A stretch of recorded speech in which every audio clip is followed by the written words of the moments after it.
ప్రస్తుతము కాంగ్రెస్ అభ్యర్థి నిన్ననే నామినేషన్ ఇచ్చినటువంటి అశోక్ రెడ్డి గారితో ఉన్నాం. అన్న నమస్తే. నమస్తే అన్న, నిన్న నామినేషన్ వేశారు. అశోక్ రెడ్డి నామినేషన్ వేశాడు. ఆ పార్టీ నుంచి నామినేషన్ వేయడం జరిగింది. అశోక్ రెడ్డి అనేవాడు స్థానికంగా ఉండడు, గెలిచినా మాకు ఇలాంటి సహాయం చేస్తాడా? దీనికి మీరు ఏం స్పందిస్తారు? నేను గత 20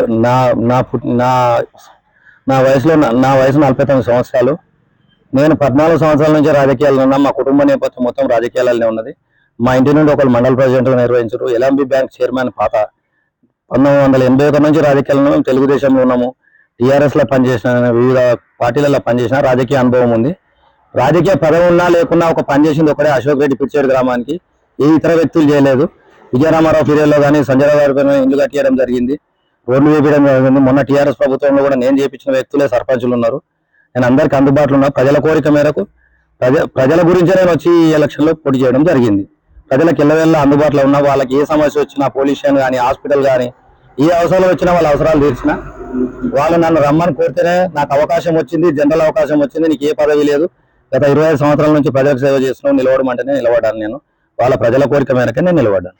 నేపథ్యం మొత్తం ప్రజాసేవ చేస్తున్నాం.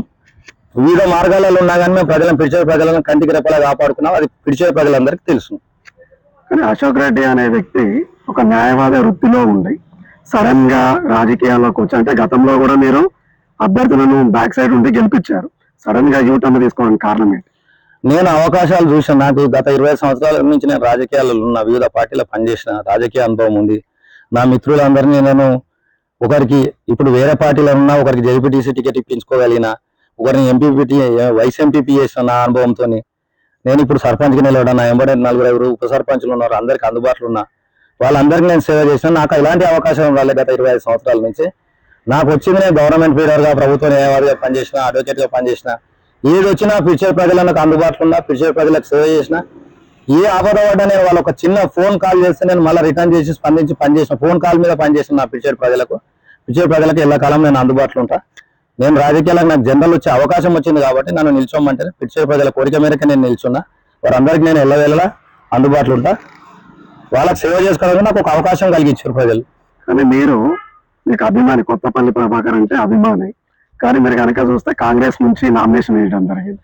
ఏంటిది అంటే ఒక విధంగా మీకు అక్కడ నుంచి రాలేదా అన్న?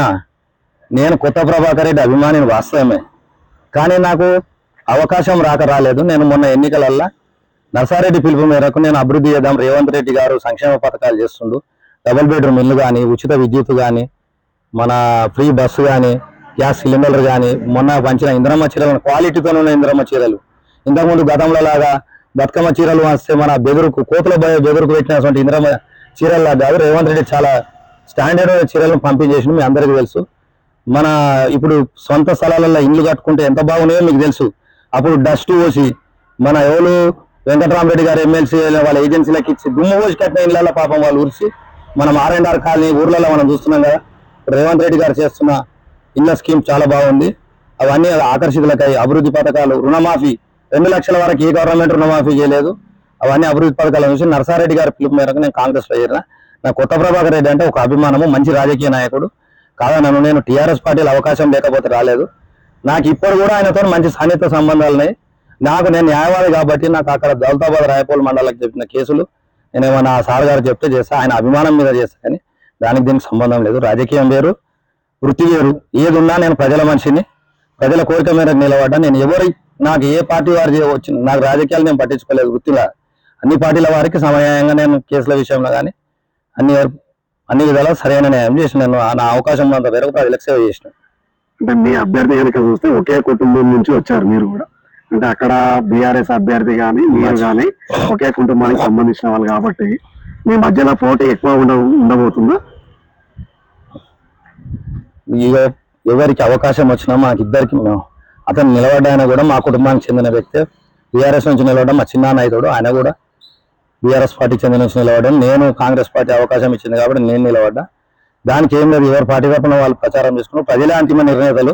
ఎవరు సేవ చేయగలుగుతారో ఊరికి అనుకుంటే వాళ్ళని ఖచ్చితంగా ప్రజలు గుర్తించి గెలిపిస్తారని ఆశిస్తున్నాను పిలిచారు ప్రజలు.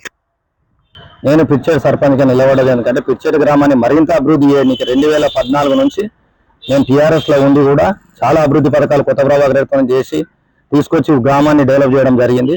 అదేవిధంగా ఇవాళ కాంగ్రెస్ చేసిన నర్సన్న ఆధ్వర్యంలో ఊరుకు ఇప్పుడు ఇళ్ల మంజూరు కానీ వేరే ఏదున్న మోరీలు కానీ డ్రైనేజీ గ్రామానికి సంబంధించిన అవకాశాలు ఏ విధంగా గ్రామ అభివృద్ధితో దానికి సంబంధించిన అన్ని నేను తెచ్చి చేయించడానికి నిలబడ్డా. ఇది నా స్వలాభం గురించి నిలవలేదు. నేను అన్ని విధాలా ఉన్నా. నాకు ఆర్థికంగా నాకు రాజకీయంతో బతకాల్సిన అవసరం లేదు. నా కుటుంబం కూడా చిన్నప్పటి నుంచి మంచి ఉన్న ఆర్థికంగా ఉన్న కుటుంబం. ఆర్థికంగా అంటే మా బతుకుమందం మేము బతికేంత స్థాయిలోనే ఉన్నాము. ఈ ప్రజల సొమ్ము తినాల్సిన అవసరం నాకు లేదు. ప్రజలకు సేవ చేయడానికి వచ్చిన అది పిడిచేడు వాసులు కోరిక మేరకే నేను నిలబడ్డ ఎన్నికల్లో వాళ్ళ రుణం తీసుకోనికి నాకు ఓటేయాలని కోరుచున్నాను.